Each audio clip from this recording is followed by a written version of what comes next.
Hello, magandang araw sa lahat. Ayan, pumunta nga pala kami sa kabilang kalsada ni Andy. Naisipan ko kasing mag-isa na lang ng Hokkaido para sa tanghalian. Kaya ayan, kukuha kami ng talbos. Isasahog kasi namin. Pagpunta ko dito sa may talbusan, ayan ang nakita ko. Abay, maglalaro pa ata kami ng tagu-taguan ng talbos. Ang hirap atang hanapin kung alin dito ang talbos. Kaya ayan, pinahawak ko na kay Andy yung cellphone para ako ay videohan. Kasi mahihirapan ako sa paghahanap ng talbos.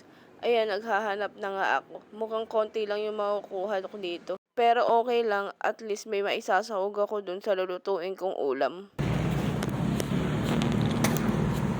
Hey, mommy. 3, 2, 1,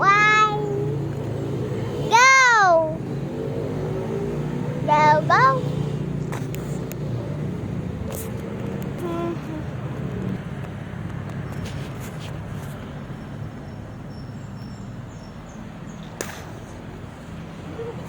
Yan nga lang pala yung nakuha namin.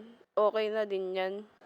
Pagbalik nga pala namin ni Andy sa bahay, ay agad ko nang inilabas tong uniform sa basketball ng anak ko.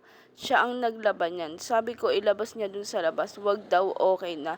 Mas mabango pag nainitan sa araw. Kaya ayan, inilabas ko na. Hanggang dito na lang muna. Salamat sa panonood. Bye! Please like, comment, and share. Bye-bye!